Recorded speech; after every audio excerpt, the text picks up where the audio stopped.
आज हम लोग कक्षा 10 हिंदी काव्य के बारे में अध्ययन करेंगे, जिसमें से कि दूसरा अध्याय है तुलसीदास जी का। तुलसीदास जी का धनुषभंग है, रचयिता तुलसीदास जी हैं और शीर्षक धनुषभंग से लिया गया है। सीता जी के स्वयंवर में उपस्थित लोगों का वर्णन किया गया है।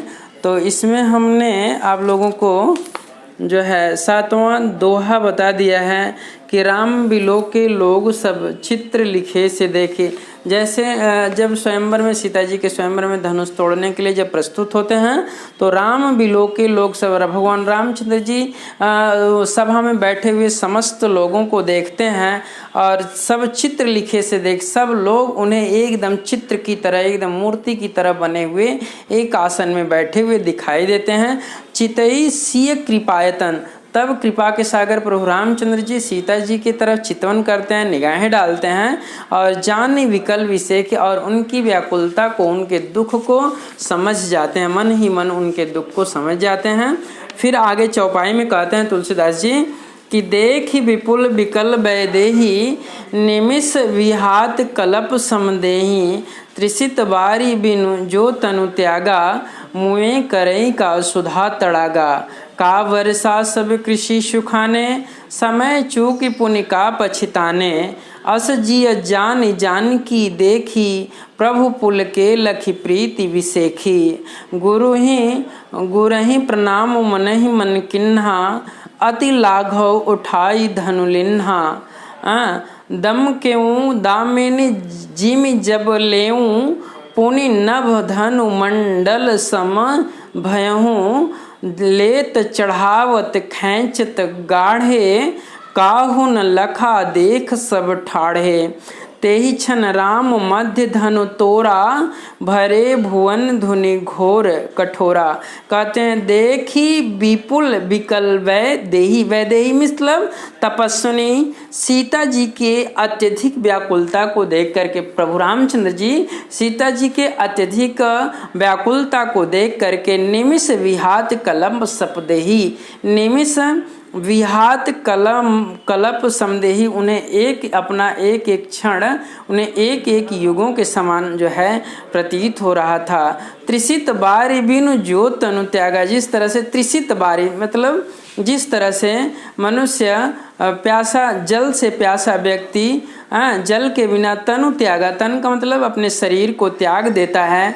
फिर मुँह करई का सुधा तड़ागा, मरने के बाद यदि अमृत रूपी तालाब भी उत्पन्न हो जाए तो फिर उस तालाब के उत्पन्न होने से कोई लाभ नहीं होता। का वर्षा सब कृषि सुखाने, कृषि के सूख जाने पर बरसात होने से कोई लाभ नहीं होता है। समय चूकी पुण्य का पछताने, समय बीत जाने पर पछताने से कुछ हाथ आने वाला नहीं होता है।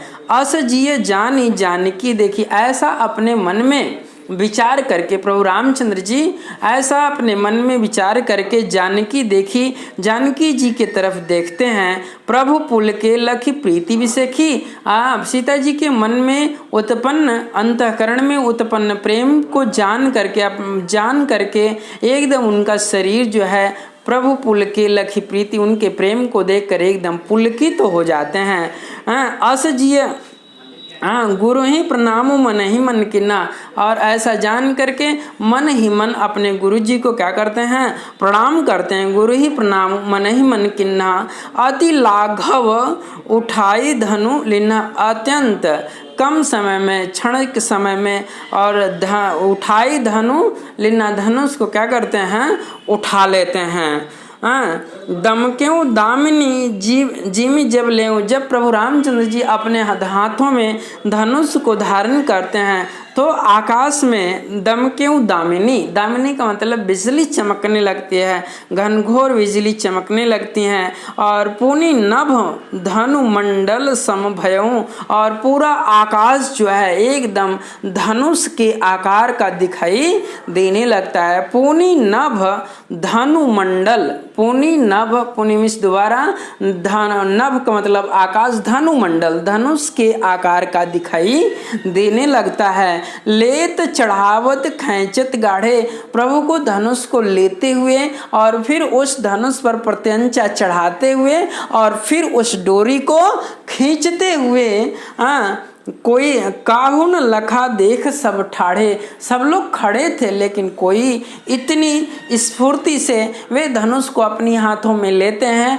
फिर उसकी प्रत्यंचा को चढ़ाते हैं, फिर उसे खींचते हैं। इस क्रियाकलाप को कोई देख नहीं सका। सब लोग उपस्थित थे लेकिन कोई देख नहीं सका। ते ही क्षण राम मध्य धनु तोरा, उसी समय भगवान रामचंद्र जी उसी बीच में धनुष को क्या करते हैं, तोड़ देते हैं और भरे भुवन धुनि घोर कठोरा, और धनुष को टूटने के बाद पूरे संसार में, पूरे धरती पर, पूरे ब्रह्मांड में एकदम धनुष के टूटने का घनघोर आवाज उत्पन्न हो जाता है। अब छंद कहते हैं, छंद में है भरे भुवन घोर कठोर रवि बाज तजिमा रघु चले, चिक्कर ही दिग्गज डोल मही अहिकोल कुरुम कलमले।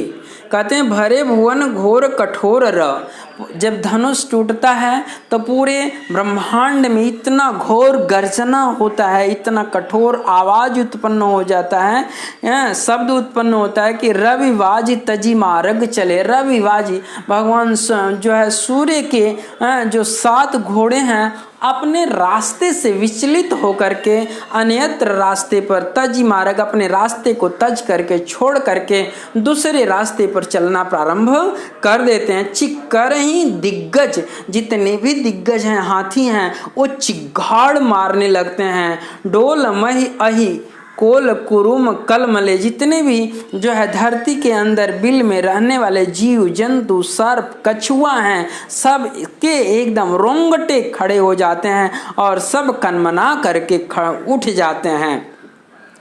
सुर असुर मुनि कर कान दिन सकल विकल विचारे। सुर और असुर, देवगण और असुरगण, मुनिगण सब कर कान दिन सकल विचारे, एक तरफ अपने कान को करके सब लोग, संपूर्ण लोग विकल व्याकुल होकर के विचार करते हैं, अपने मन में विचार करते हैं। तब तक को दंड खंडेऊ राम, तब तक भगवान जो है रामचंद्र जी शिव के धनुष को क्या करते हैं, खंडेऊ कर देते हैं, खंडन कर देते हैं, तोड़ देते हैं।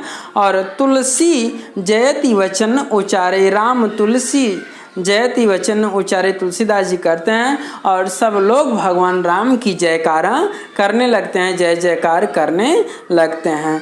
ठीक है, तो हमने आपके इस छंद, दोहा और समस्त ये जितने भी चौपाई हैं उनका हमने संपूर्ण व्याख्या कर दिया है। संपूर्ण व्याख्या कर दिया है। इसमें जो रस है वो शांत रस है, जो स्थाई भाव निर्वेद है, और अलंकार अनुप्रास अलंकार है। छंद कहीं दोहा है तो कहीं चौपाई है, कहीं दोहा है तो कहीं चौपाई है। तो इसका हमने विस्तृत व्याख्या बतला दिया है और आप लोग इसका स्टडी करें। यदि कोई समस्या होता है तो आप कमेंट करके ज़रूर भेजें ताकि आपकी हम समस्याओं का समाधान दे सकें।